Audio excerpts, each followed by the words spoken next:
We're back after a little bit of a layoff, but we're ready and raring to go with another episode of the Wild and Crazy Guys Saturday Night Live podcast. Welcome back, baby. We're back.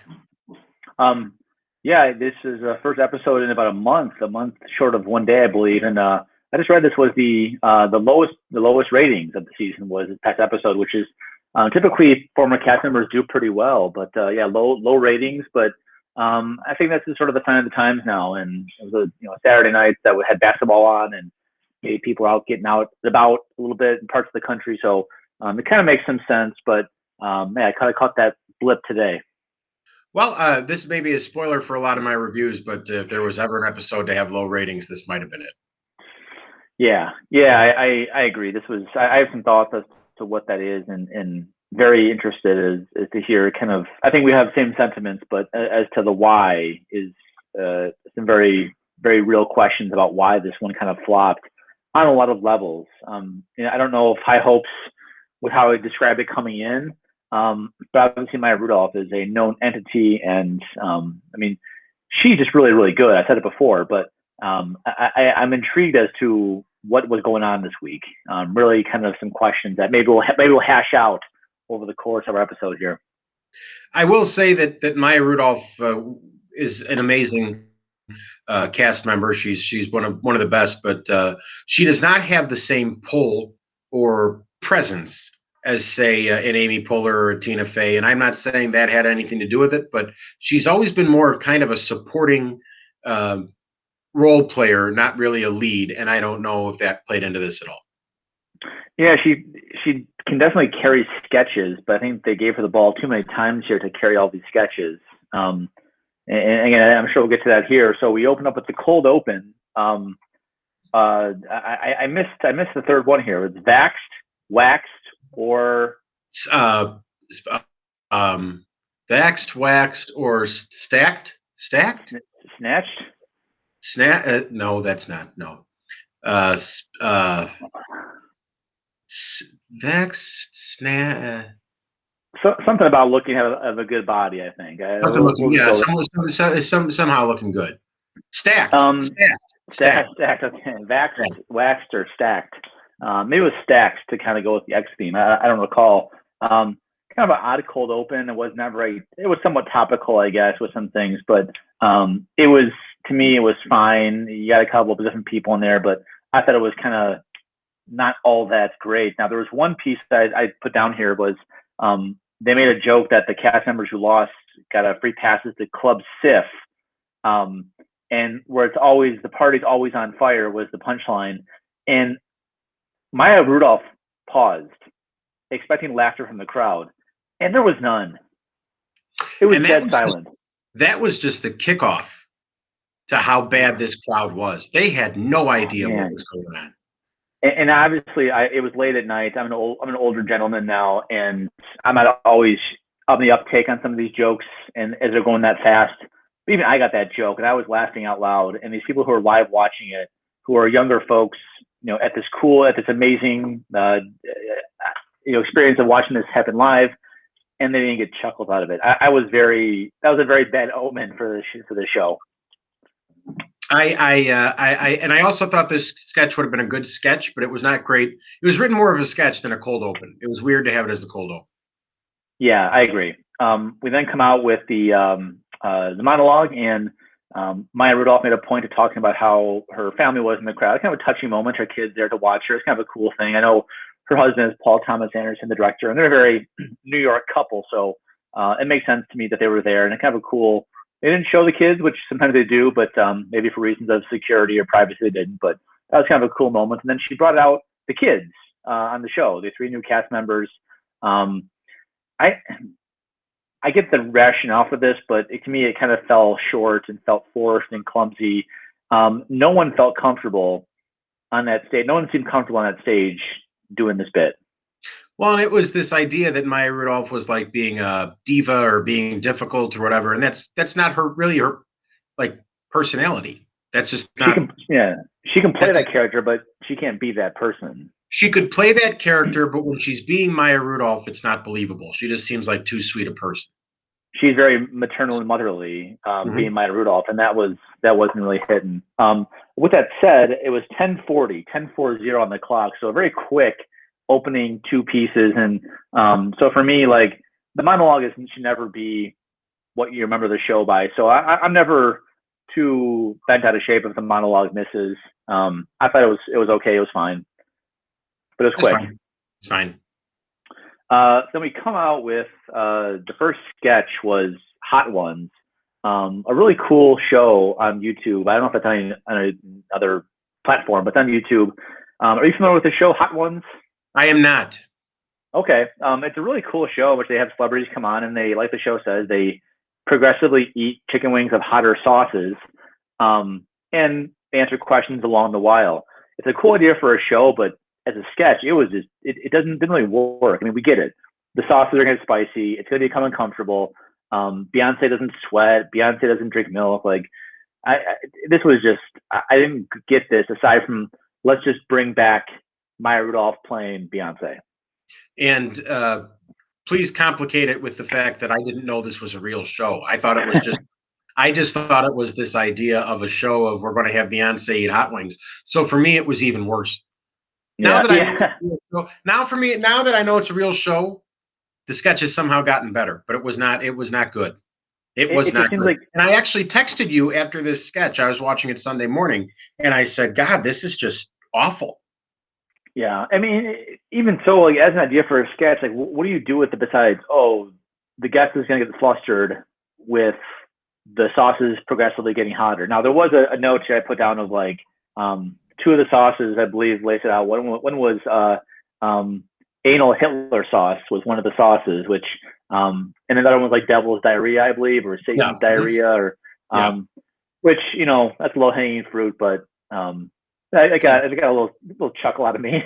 If they were going to bring back a Maya Rudolph character to eat hot wings, I really wish it had been like the ghost of Whitney Houston or something like that, because I always loved to do that. Yikes, that's dangerous territory there. That was kind of not as a goat, but she always did a good. I was always amused by her Whitney Houston. Yeah, and obviously then the whole Beyonce is a diva, and this is all to be wiped out from the public record, and I don't know, it kind of felt really didn't really land for me at all. Next up was the first digital short about boomers getting the vaccine. First in line to get the vaccine, they went to college for like $30. They bought houses, for $100. They went to college just by like showing up on the first day. They had these easy, comfortable lives, all these great benefits. And now they feel the front of the line for the vaccine. I thought this was so clever and so well done. The lyrics were great, top notch for me. The night before at dinner with my parents, my mom read the menu with a flashlight, so it was very true to form. Yeah, I thought it was fantastic. So many pieces on this hits, and so I should go back and watch it again to get some of the underlining jokes in it. But thought it was very, very funny, very good. I was happy with it. It was really well written. And I could tell, like, this is like every show I say, what's going to be the Sunday morning or Sunday afternoon, like this is going to make the rounds on Facebook, and this to me this was pretty clear cut going to be that piece, even though the show had just started. I felt this was going to be the one that had the legs to go on. So then we had a commercial break on the live broadcast in which we have the next host, and this is how I'll spare you the pronunciation. Daniel Kaluuya is a host for next week, along with St. Vincent I believe is the musical guest next week. So there you go. Fine. Fine. I'm saving you the pronunciation. I'm saving you the pronunciation of that one. Then we come back to the Kamala Harris Seder, and this was the last bit that I watched live. And the first thing that comes off is obviously this was going to happen. We knew that Maya Rudolph was going to be Kamala Harris at some point, and they bring out her husband, played by Martin Short. And I'll let you take this one away. Well, I got real angry because clearly the audience had no idea who Martin Short was. I mean, the man's a living legend. It took me a minute just to have the shock of it, but like earlier in the day, you texted me Martin Short. And obviously, once the kind of dust settled, I figured out who it was. But yeah, no one really knew who it was. There was a delayed clap, then like another delayed clap that was louder. Like you can tell, like Lauren Michaels probably got out there and held up a laugh sign to the crowd, by Well, shoving their faces. and what was interesting was I texted you Martin Short because I've been watching Arrested Development, and he made a cameo on Arrested Development, and There so you go. it Worlds just turned colliding. out he ended up on Saturday Night Live as well. It was just a big Martin Short day. Yeah, to me this was a very odd bit. Martin Short seemed out of sorts. Seemed a little confused. Did not really seem to be. Obviously, he's an older man now, but didn't really have his A game all that well. I was kind of an odd like. I don't blame Awkward. I don't blame Marty on this one. This was just a No, bad. no.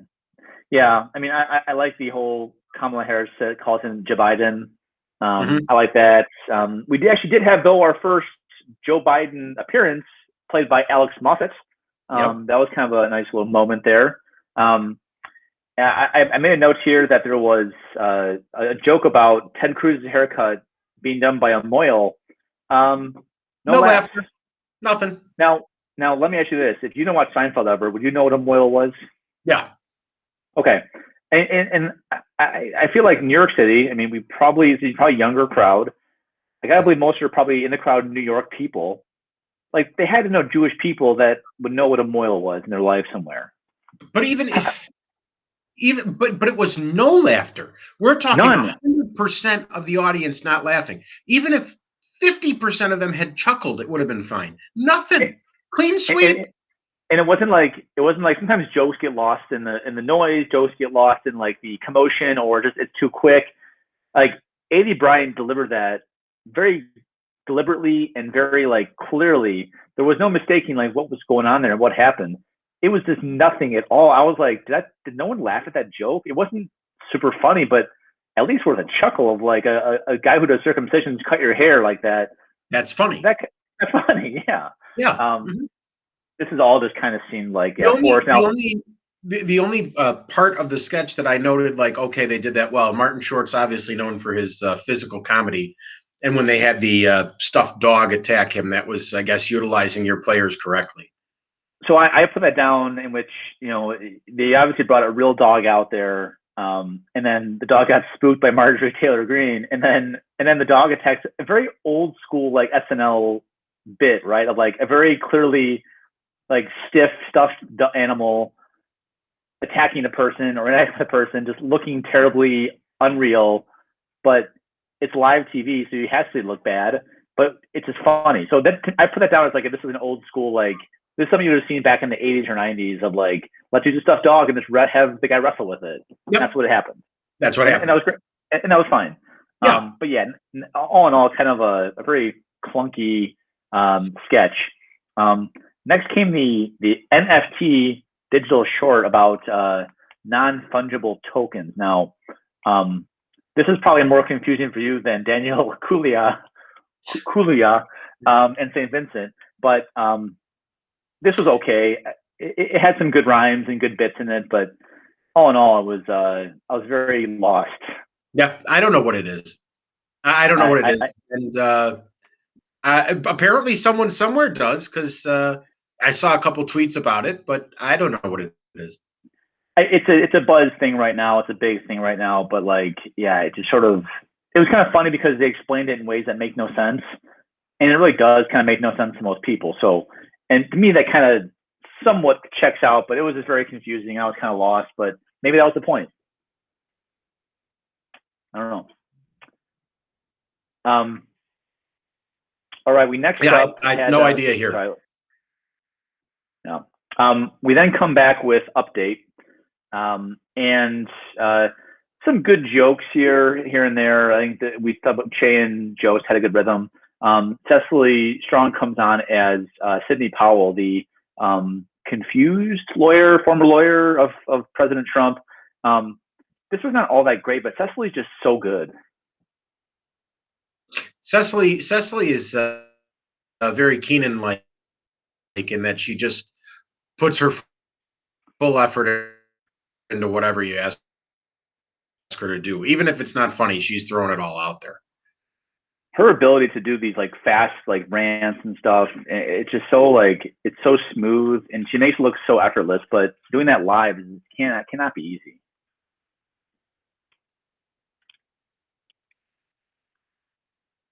I'm off you a little bit here. Are you still with me?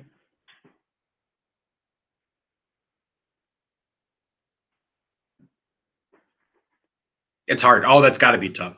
I liked I liked Bowen this week, though. I thought Bowen did a nice job. Yeah, that was good. It was kind of silly. Yeah, And I'm then, here. okay. I think we're on a little delay here. I think we're on like a 7-second delay, I believe. Is this a new thing we have? We on delay? Just in case anybody uses profanity. I'm not a cat. I'm a cat. I'm a real person, not a cat. This is very reminiscent of those 1990s newscasts when they would be watching the Scud missiles in Iraq. Dave, are you there?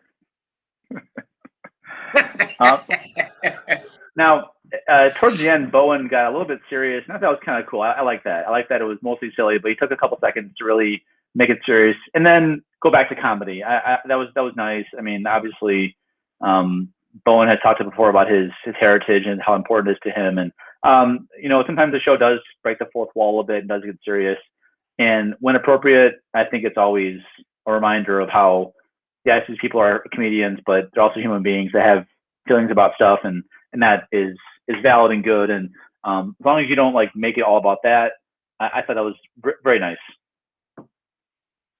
I thought it was great. I liked Bowen a lot, and I liked that at the end he yelled "Save Kim's Convenience." It's a show on Netflix that's an Asian comedy. There you go.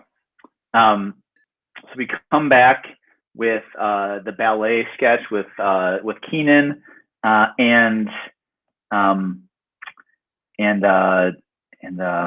Maya Rudolph, and this was very I don't know, this had to be a story somewhere of like someone just said let's let these two do their own thing and everyone else get out of the way. They're going to write it, they're going to perform it. That seemed to be the only rationale behind this. I think that this was the only laugh out loud moment that I got on the episode. I think Keenan got me a couple times just because this was just so Keenan. The whole sketch was so Keenan, overacting, acting silly. I liked it. But again, it's not like the kind of sketch I'd say, "Oh, this was so good, you got to watch it." It was just a very pleasant 5 minutes. I'd be embarrassed to show it to my friends and be like, "Hey guys, you got to watch this." But as Keenan aficionados, I think it's for people who love Keenan and just want to let him cook with Maya. Those two have a good chemistry together. I missed it somewhere, but the Jack Harlow performance, I thought it was a joke. I thought it was a parody at first. I don't want to be rude to Mr. Harlow or his fans, but it seemed like very Pete Davidson rapping, and Pete Davidson isn't really a rapper. I was very, very confused by this. Yeah, no, I wasn't a fan. We then had the Barfly Awards, which this was packed with layers of comedy. I don't know how well it worked as a sketch, but it was really, and the Maya stuff was kind of like she was a little bit too much Maya almost in this bit. But there are a couple good moments when they cut to the Peaches, "I'm 41," like saddest admissions. Peaches saying, "I'm 41." I thought it was a good idea. Just a little bit too much of the Maya being too much. No, I agree. I thought the jokes in there were great. I thought the ideas were great. Didn't necessarily work as a sketch, but there are a million really good jokes in that sketch. It didn't work, but it was just a great idea. I don't know how. You could bring that sketch back in a year or two and just change some of the people in there and still have, and some of the observations about people at bars being drunk is very like is very spot on. Story, craziest hookup, all of those things were just really good. The other thing that I enjoyed, as you know, I do love myself some I do love myself some Pretty Mandy, and Heidi Gardner had a very tiny role in this sketch, but her whole demeanor was just Pretty Mandy, so I liked it even more for that. Yeah, she had a good one-liner. I forgot to write that down, but she did a good one-liner on her wounds or her situation. But I did like that. We then had our second Jack Harlow performance, and Adam Levine of Maroon 5 and The Voice fame came out to do a little bit with him, and yeah, I didn't do much for me. Jack's fan club is called the Harlow Quins. Okay. They might be. I don't know. I made that up, but I hope that's true, because if it's not, it should be. Yeah, I lean towards not, but who knows? Maybe there's a good group of. I guess Harley Quinn is a famous, well-known new modern character. Sure is. We then had the last digital short, which is kind of the last bit of the whole show, I guess, was the Maya Inc., kind of a spinoff of The Shining. To me, this was kind of, I was a little bit like, what was the point of this? It wasn't bad. It just wasn't that funny either.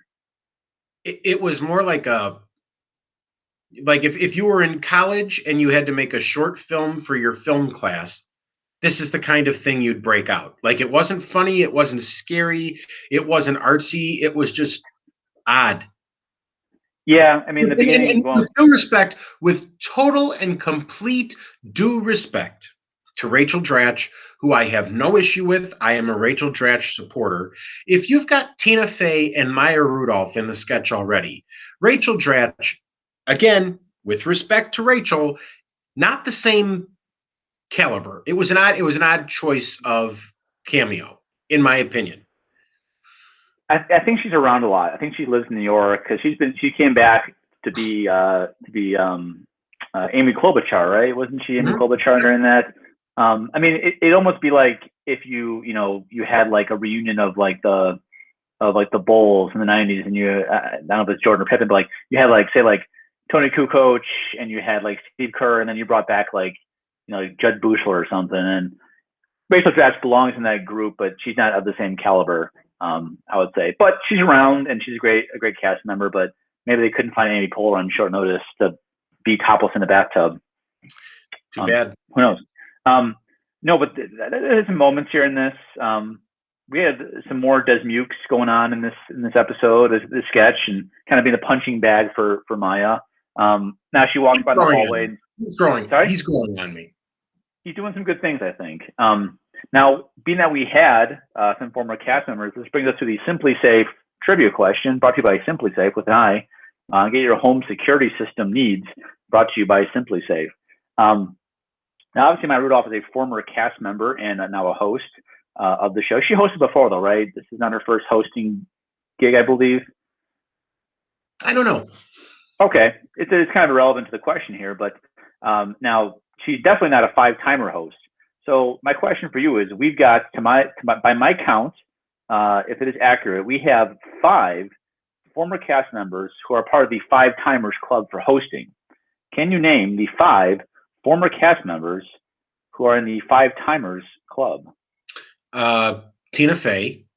Let me keep score here. Yes, Tina Fey is one. She was obviously in this bit too, but she's a 6-time host. Good. All right. Okay, that's good. Let's see. I'll tell you this much.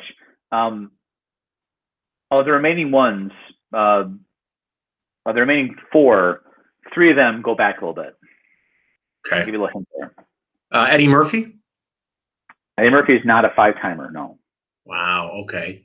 Now he took that long break after David Spade made that joke about him back in the '90s. Eddie Murphy did not come back. That's true. That's true.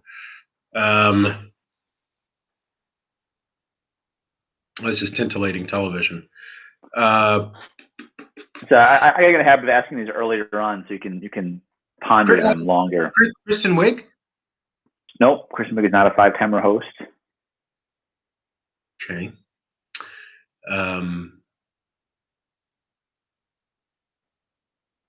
Chris Rock? Nope. Wow. Go back further.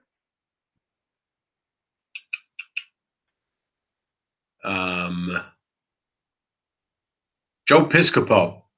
Not Joe Piscopo. No, I think he's only hosted it 4 times. I think. That's too bad. Gosh, this is tough. This is tough. This is hard. Well, let me tell you, like Well, the most recent Martin Short. Martin Short has not hosted 5 times. Wow, really? Per Wikipedia, which is obviously the most trusted source on the internet. Well, go ahead and tell me the others because I don't want to. I'll be here all night trying to guess. Well, the most recent one was Will Ferrell. Will Ferrell is the most recent one. He did so in November of 2019. Okay. And then going back then further, we got Bill Murray. Bill Murray Okay. joined the club in 1999. We had I forget that he was a. I forget that he was a cast member. He's done so much. Candice Bergen, who hosted first female host, and she hosted at the time in May of 1990. And the most hosts by a former cast member is Chevy Chase. Now, Chevy Chase has not hosted since 1986, so he did a lot in a very short amount of time, hosting 8 times over 8 seasons. But yeah, he was the most hosted former cast member. Well, you know what? The Simply Safe trivia question was a good one this week. It's surprising how hard it is to think of that, but you forget about Bill Murray, you forget of Chevy Chase having hosted because they haven't hosted in a long time. I should have gotten Will Ferrell, but I don't feel terribly bad about the other 3. Candice Bergen would have been. I would have been very proud. Yeah, that's good stuff. We then had the credits, the bows. No Pete Davidson this week. He was in the NFT sketch, but Pete Davidson was not in studio for this episode, so who knows what that was about. But there's some rumors afloat. There's some rumors afloat about Pete and a possible love interest right now. Don't know if that has anything to do with it. What's her name? I couldn't tell you. Okay, that's good stuff there. I guess I'll go back to the Shining sketch too. It was cool. I always like when they do stuff inside the studio when it's empty. I was kind of fine, but all in all, it was kind of just like, yeah, it was almost like it should have been like more of like a longer short film type thing or something with it, and it was fine. I just thought it wasn't very funny.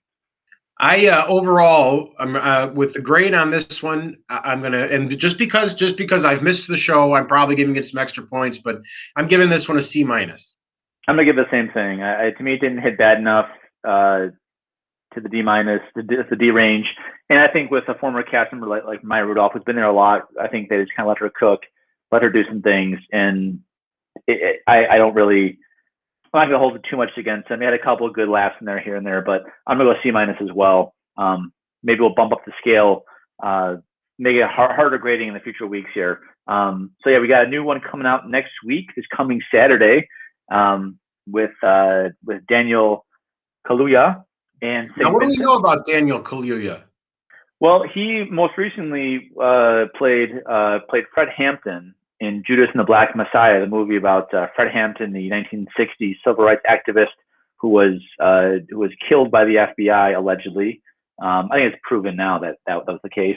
From Chicago, Fred Hampton was a Proviso East graduate, but Daniel Kaluuya played him in that movie. He's been a bunch of other stuff too, but most recently he is known for the Judas and the Black Messiah. I'm trying to find something else he's been in lately that might ring a bell. I think he was the guy in Get Out, I believe as well. Have you seen Get Out? No. Nope. No, that would scare you quite a bit. No, yeah, I don't like. I only like comedies. Yeah, he was. He was in Get Out. He was in Black Panther. Judas and the Black Messiah being the most recent one that he was in. So we'll see. Obviously, I was surprised we didn't get a Suez Canal ship sketch. That surprised me a little bit. It's out now. The boat is gone. The boat is out. As we're recording this, it's probably going to be long delayed now, but it is. The boat is free and open, so hopefully that our products can make it to port soon. Woo! Anything else with the closing? Anything else? Observations? No, just want to remind everybody to subscribe to our Patreon. And make sure that you head over to Simply Safe. Use the promo code Wild and Crazy for absolutely nothing. Now we don't know if you'll be traveling next week, so we don't know if we'll get a recording next week. We'll do the best we can, but we'll have something cooked up. At some point, we'll get a recording. It may not be for the next couple of weeks, but we will get a recording. Yeah, at some point. It will happen. All right. Oh, have we gotten G.E. Smith ready? Is he ready to go? What is G.E. Smith doing these days? He was married to Gilda Radner. That's a very little known fact. Were they married or just romantically involved? I believe they were married before she married Gene Wilder. Okay. Well, what a great documentary. That's the other thing folks should be doing is watching Gilda. I believe it's on Hulu now, and it is just an outstanding documentary. Is that on Hulu now? Yeah. Is it Hulu? Okay. Was it always on Hulu? No, it's pretty recent. Okay. I'll check that out. Yeah, it's really good. Yeah. Well, let's keep that meeting. All right, everybody. Say good night, Joseph. Good night, Joseph.